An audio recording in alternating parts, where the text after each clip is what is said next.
Last 15 years আমি national team থেকে বাদ করার পর আমি 6 বছর একটানা রেগুলার খেলেছি। আমার কাছে মনে হয়েছে বাংলাদেশের বেস্ট টুর্নামেন্ট হয় এনসিএল। এই কথাটা কথায় কথায় উঠে এসছে, বিকজ আপনি খেয়াল করলে দেখবেন 80% ম্যাচের এখানে রেজাল্ট হয় এনসিএল এ। বেসিক্যালি ন্যাশনাল লিগের জন্য যে প্রাথমিক যে দলটা হয় 30 মেম্বার্সের, তো সেটা থেকে ক্যাপ্টেন এবং কোচকে ডেকে ওদের সাথে কথা বলে আমাদের ফিটনেস ক্যাম্পের জন্য আমরা ওটা থেকেও আরেকটু রিডিউস করি, যে লাইক 20-25 জনের মধ্যে রাখার চেষ্টা করি যাতে করে কোচের সুবিধা হয় প্র্যাকটিসগুলো করাতে। তো ওইটা মেইনলি আসতে হয়েছে। প্রত্যেক সবগুলো টিমেরই শেষ করলাম এই মাত্র আর কি। তো এই এতটুকু কাজ এই পর্যন্ত হয়েছে। ন্যাশনাল লিগ আমাদের সিঙ্গেল টায়ার হবে, আগে যেমন টায়ার 1 টায়ার 2 ছিল, এবার স্ট্রেট ওয়ে হবে, সবার সাথে সবাই খেলবে আর কি।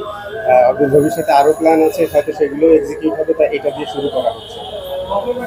এখনো পর্যন্ত সিঙ্গেল লিগ, যেহেতু আমাদের উইন্ডোগুলো আগে থেকেই সেট করা রয়েছে, তো ম্যাচ ইচ্ছা করলেই বাড়ানো সম্ভব হচ্ছে না, যে বিকজ অফ দ্য টাইম। আর আমাদের বৃষ্টির কারণে যদি আগে 1 মাস আগে শুরু করা যেত হয়তো বা সম্ভব ছিল।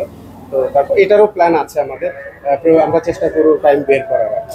আমি জানি না, আমি আপনাদেরকে এনকারেজ করবো, আপনারা যদি একটু আসেন মাঠে, দেখবেন, খেলা দেখলে ভালোও লাগবে আর এইটা থেকে বের হয়ে আসতে পারবেন। এখন আমি যেহেতু বলছি, তো আমার তরফ থেকে বলা হচ্ছে আপনারা দেখলে, সবাই দেখলে জিনিসটা আমার কাছে মনে হয় আরো ক্লিয়ার হয়ে যাবে।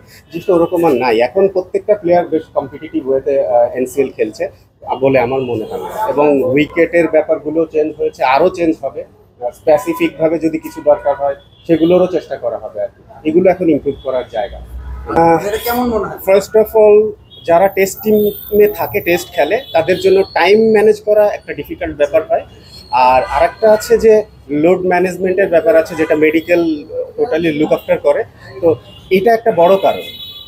আর আমরা অলওয়েজ এনকারেজ করি যখন যারা ফ্রি থাকে তারা যেন আসে, খেললে টুর্নামেন্টটা আরও নাম হবে, আরও ভালো হবে, বড় হবে। তো এখনো পর্যন্ত যে খুব যে আহামরি হয়েছে 2-4 জন হয়তো হয়েছে, তারপরেও সেটা দেখা গেছে যে মেডিকেলের কারণ, মেডিকেল থেকে তাদের লোড ম্যানেজমেন্ট নিয়ে কথা বলেছে, যে কারণে হয়েছে। যেমন আপনি ধরেন রঞ্জি ট্রফি খেলে, দিলীপ ট্রফি, খুব নাম করা ট্রফি, দামি দামি ক্রিকেটার কখনো আমাদের স্পন্সরশিপের একটা ব্যাপার থাকে, ফাইট করতে হয়, 4 দিনের ম্যাচ স্পন্সর পাওয়াটাও কঠিন। তারকারা খেললে এই বিষয়গুলো সহজ হয়। এইটা আসলে মার্কেটিং বিভাগের ব্যাপার, ওনারা ভালো বলতে পারবে কি হলে সুবিধা হয়, কি হলে। বাট আমরা এনকারেজ করি সবাইকে খেলতে, এবং আশা করি সবাই খেলবে যারা সুযোগ পাবে।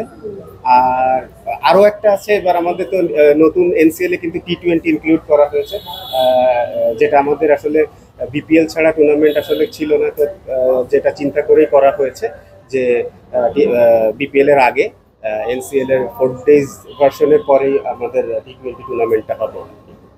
বিপিএল এর প্র্যাকটিস ম্যাচ, এটা ইটসেলফ আলাদা একটা টুর্নামেন্ট।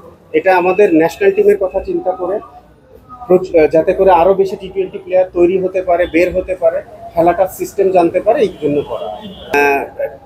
এটা হচ্ছে চেষ্টা করা হবে যে যেসব প্লেয়াররা এরকম আছে, বেশি প্লেয়ার আছে যে ডিভিশনের যে সেক্টরে, ওইটা নিয়ে অন্য জায়গাতে দিয়ে, অন্য জায়গা থেকে যদি আপনার কোনো কিছু দরকার হয় সিলেটে, তো তখন সিলেটে দেওয়া হবে। আবার সিলেট থেকে ফাস্ট বোলার নিয়ে যদি মনে হয় খুলনার দরকার বা রাজশাহী, যাদের দরকার হবে, এইভাবেই চেষ্টা করা হচ্ছে। এখনো পর্যন্ত যেটা আমি জানি যে আমাদের যতগুলো ভেন্যুতে ন্যাশনাল লিগ হয় সবগুলোই করা হয়েছে। তারপরে আমাদের যেহেতু সাউথ আফ্রিকা সিরিজ আছে, টেস্ট সিরিজ, তো ওইটার সময় হয়তো একটু যে ওইটার ডিসাইড হওয়ার পরে ফাইনালি জানা যাবে এনসিএল এরটা কি হবে। ক্রিয়েট করলে আসলে কিছু করার নেই, বিকজ যেহেতু আপনার যদি এরকম হয় যে ঢাকা টিমের সব প্লেয়ার আছে এবং ইভেন বেশি আছে, যারা বসে আছে অন্য টিমে, এই ঢাকা টিমে বসে আছে অন্য টিমে, তারা মেইন প্লেয়ার হতে পারে। তো আমরা চেষ্টা করি ওই প্লেয়ারগুলোকে নিয়ে ওই টিমে দিতে, সো দ্যাট আমাদের ভালো প্লেয়ার যেন কোনোভাবে বসে না থাকে।